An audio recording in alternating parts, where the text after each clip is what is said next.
Sun pharma limited இந்த கம்பெனியோட analyse தான் நம்ம பார்க்க போறோம். இந்த கம்பெனி இன்னைக்கு எப்படி இருக்கு, இதுக்கு முன்னாடி எப்படி இருந்துச்சு, இதுக்கப்புறம் எப்படி இருக்கலாம் அப்படிங்கிறத பார்க்கலாம். இதே மாதிரி நல்ல கம்பெனிகளை 10ல இருந்து 15 வருஷத்துக்கு ஹோல்டு பண்ணக்கூடிய நல்ல கம்பெனிகளை நம்ம சேனல்ல அனலைஸ் பண்ணி போட்டு வந்துகிட்டு இருக்கோம். விருப்பம் உள்ளவங்க பிளேலிஸ்ட்டை போய் செக் பண்ணி பாருங்க. இந்த கம்பெனியோட அனலைஸை நம்ம பார்க்கலாம். இந்த கம்பெனியோட மார்க்கெட் கேபிட்டல் பாத்தீங்கன்னா 3,89,892 கோடி மார்க்கெட் கேபிட்டல் இருக்கு.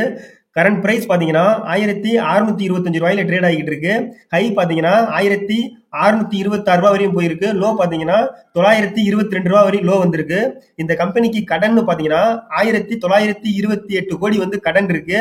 ப்ரொமோட்டர் ஹோல்டிங் பாத்தீங்கன்னா 54.5% ப்ரொமோட்டர் ஹோல்டிங் பண்றாங்க. சேல்ஸ் growth பாத்தீங்கன்னா 11.9% இருக்கு.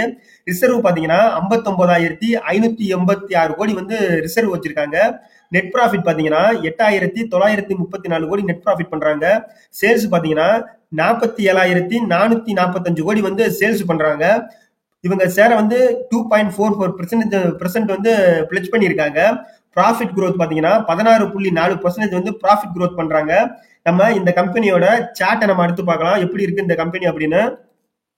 இந்த கம்பெனியோட சார்ட்டை பொறுத்தவரை மேக்ஸிமத்தில் வச்சு பார்த்தா 2006ல இருந்து 2024 வரை பாத்தீங்கன்னா 2006ல பாத்தீங்கன்னா இந்த கம்பெனியோட ஷேர் 45 ரூபா அந்த ரேஞ்சில் ட்ரேட் ஆகிட்டு இருந்திருக்கு. அது கொஞ்சம் கொஞ்சமா எந்த அளவுக்கு இன்க்ரீஸ் ஆகிட்டே இருந்திருக்கு. இந்த மாதிரி ஒரு நல்ல கம்பெனி எல்லாம் பாத்தீங்கன்னா படிப்படியா அப்படியே இன்க்ரீஸ் ஆகிட்டே தான் போயிட்டு இருக்கு. இங்க பாத்தீங்கன்னா 2015ல கிட்டத்தட்ட 1037 ரூபாய் வரையும் அதிகபட்சம் போயிட்டு அதுக்கப்புறம் பாத்தீங்கன்னா ஒரு சரிவை சந்திச்சிருக்குன்னு சொல்லணும். கிட்டத்தட்ட பாதி அளவுக்கு டவுன் ஆயிருச்சு. அதுக்கப்புறம் பாத்தீங்கன்னா இந்த கொரோனாக்கு அப்புறம் எல்லா மெடிக்கல் கம்பெனிகளும் நல்ல மூவ்மெண்ட் ஆயிருக்கு. அதுல இந்த கம்பெனி ஒரு கம்பெனி இப்ப பாத்தீங்கன்னா 350 ரூபா அந்த ரேஞ்சில இருந்தது. இப்ப 1,600 ரூபாய் ரேஞ்சுக்கு மேல ட்ரேட் ஆகிட்டு இருக்கிறது இந்த கம்பெனி ஒரு நல்ல விஷயம். எத்தனை மடங்கு ரிட்டர்ன் கொடுத்துருக்கு பாருங்க. கொரோனா சமயத்துல இந்த கம்பெனில இன்வெஸ்ட் பண்ணியிருந்தா கூட ஒரு 3-4 மடங்கு ரிட்டர்ன் கொடுத்துருக்கு. இது மாதிரி லாங் டைம்ல இந்த மாதிரி கம்பெனில இன்வெஸ்ட் பண்ணிட்டு லாங் டைம்ல வெயிட் பண்ணணும். நம்ம ஒரு 10ல இருந்து ஒரு 15 வருஷம் ஒரு கம்பெனியை ஹோல்டு பண்ணாதான் அந்த நல்ல கம்பெனில ஒரு நல்ல ரிட்டர்ன் எடுக்க முடியும். அதுல இந்த கம்பெனி ஒரு சிறந்த கம்பெனியா இருக்கு. இந்த கம்பெனியோட இயர்லி ப்ராஃபிட் அண்ட் லாஸ் பார்க்கலாம். அதுல எவ்வளவு இவங்க ப்ராஃபிட் பண்றாங்க லாஸ் பண்றாங்கன்னு. சேல்ஸ் பாத்தீங்கன்னா 2012ல இவங்க 8,000 கோடி வந்து சேல்ஸ் பண்ணிருக்காங்க. வருஷத்துக்கு வருஷம் பாத்தீங்கன்னா சேல்ஸ் கொஞ்சம் கொஞ்சமா இன்க்ரீஸ் ஆகிட்டே தான் இருக்கு. 2012ல 8,000 கோடியும், 15ல 27,000 கோடியும், 18ல 26,000 கோடியும், 21ல 33,000 கோடியும், 23ல பாத்தீங்கன்னா 43,886 கோடி சேல்ஸ் வந்து இன்க்ரீஸ் பண்ணிட்டாங்க. வரக்கூடியதுல பாத்தீங்கன்னா 47,445 கோடி சேல்ஸ் பண்ண அதிக வாய்ப்பு இருக்கு. அதுக்கடுத்து எக்ஸ்பென்ஸ் கம்மி பண்ணி இவங்க நெட் ப்ராஃபிட்டை எந்த அளவுக்கு இன்க்ரீஸ் பண்ணிருக்காங்கன்னு பார்க்கணும்.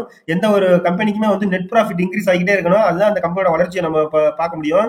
அதே மாதிரி 2012ல 3,042 கோடி சேல்ஸ் நெட் ப்ராஃபிட் பண்ணவங்க கொஞ்சம் கொஞ்சமா பாருங்க அதை இன்க்ரீஸ் பண்ணிக்கிட்டே இன்னைக்கு ஓரளவு ஒரு இடையில வந்து கொஞ்சம் கொஞ்சம் சொதப்பினாலும் 2021-22ல இந்த கம்பெனி சொதப்பிருக்காங்க. அதுக்கு என்ன காரணம் பாத்தீங்கன்னா கொரோனாங்கிற காரணம் தான்.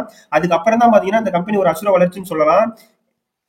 எந்த அளவுக்கு மூவ்மெண்ட் ஆயிருக்குன்னு பாருங்க. 2022ல 3,389 கோடி ப்ராஃபிட் பண்ணவங்க அதே மார்ச் 2023ல 8,513 கோடி ப்ராஃபிட் பண்ணிருக்காங்க.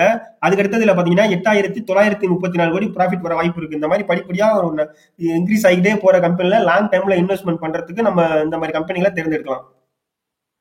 இந்த கம்பெனியோட பேலன்ஸ் ஷீட் நம்ம பார்க்கலாம். அதுல ரிசர்வ் பாரோவிங்ஸ் நம்ம முக்கியமா பார்க்கணும்.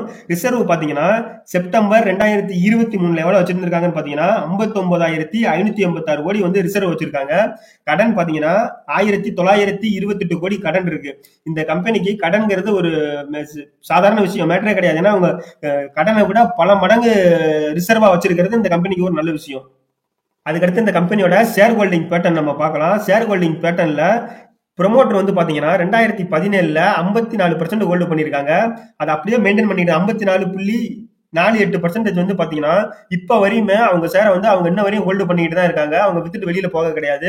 அதுக்கடுத்து பாத்தீங்கன்னா எஃப்ஐஐ டிஐ எவ்வளவு ஹோல்டு பண்றாங்கன்னு பாத்தீங்கன்னா எஃப்ஐஐ 17% ஹோல்டு பண்றாங்க. டிஐ பாத்தீங்கன்னா 19.42% ஹோல்டு பண்றாங்க. அதுக்கடுத்து பாத்தீங்கன்னா கவர்மெண்ட் 0.11% ஹோல்டு பண்றாங்க. பப்ளிக் பாத்தீங்கன்னா 8.92% வந்து பப்ளிக் ஹோல்டு பண்றாங்க. ஷேர் ஹோல்டிங் பேட்டர்னை பொறுத்தவரையும் எஃப்ஐஐ டிஐ அதிகமா ஹோல்டு பண்றது இந்த கம்பெனிக்கு ஒரு நல்ல விஷயம். அதே மாதிரி அவங்களும் பாத்தீங்கன்னா 54% அவங்க ஷேரை அவங்க ஹோல்டு பண்றது ஒரு நல்ல விஷயம் இந்த ஷேர் ஹோல்டிங் பேட்டர்னை பொறுத்தவரையும் இந்த கம்பெனிக்கு. சன் ஃபார்மா பாத்தீங்கன்னா இவங்க ஒரு மெடிக்கல் கம்பெனியா இருக்காங்க.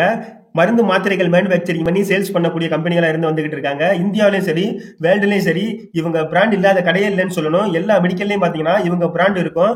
அதே மாதிரி இந்த கம்பெனி வந்து பாத்தீங்கன்னா வேர்ல்டு வைட்ல அவங்க மேனுஃபேக்சரிங் பண்ணி சேல்ஸ் பண்ணிட்டு இருக்காங்க. நார்த் அமெரிக்கால யுஎஸ்ஏ, கனடா, மொராக்கோ இந்த நாடுகள்ல சேல்ஸ் பண்றாங்க. அதுக்கடுத்து பாத்தீங்கன்னா சவுத் அமெரிக்கால பிரேசில், பெரு, அதுக்கடுத்து பாத்தீங்கன்னா நம்ம ஏசியால India, Bangladesh, Thailand, Malaysia, Myanmar, Sri Lanka, Japan, China, அதுக்கடுத்து யூரோப் கண்ட்ரில பாத்தீங்கன்னா Denmark, Finland, France, Germany, Hungary, Italy, Norway, Poland, Romania, Spain, Sweden, Switzerland, Netherlands, United Kingdom. அதுக்கடுத்து பாத்தீங்கன்னா ஆப்பிரிக்கால மொராக்கோ, நைஜீரியா, சவுத் ஆப்பிரிக்கா. அதுக்கடுத்து பாத்தீங்கன்னா ஓஷன் கண்ட்ரில ஆஸ்திரேலியாவும் நியூசிலாந்தும். இந்த மாதிரி பாத்தீங்கன்னா ரஷ்யா, யுக்ரைன் இந்த மாதிரி பல நாடுகளுக்கு மேனுஃபேக்சரிங் பண்ணி சேல்ஸ் பண்ணிக்கிட்டு இருக்காங்க மருந்து பொருட்களை. இந்த மாதிரி வந்து பாத்தீங்கன்னா இந்த கம்பெனிகளுக்கு லாங் டைம்ல ஒரு மல்டிபேக்கர் ஆக கூட அதிக வாய்ப்பு இருக்கு. ஏன்னா நாளுக்கு நாள் மக்களுக்கு இந்த மாதிரி மருந்து பொருட்கள் தேவைப்பட்டுக்கிட்டு தான் இருக்க போகுது. நம்மளும் வாங்கி யூஸ் பண்ணிக்கிட்டு தான் இருக்க போறோம். இதே மாதிரி நல்ல கம்பெனிகளை அனலைஸ் பண்ணி நம்ம சேனல்ல போட்டு வந்துகிட்டு இருக்கோம். விருப்பம் உள்ளவங்க பிளேலிஸ்ட போய் செக் பண்ணி பாருங்க. இந்த வீடியோ பிடிச்சிருந்தா லைக் பண்ணுங்க, மறக்காம சப்ஸ்கிரைப் பண்ணுங்க. நன்றி.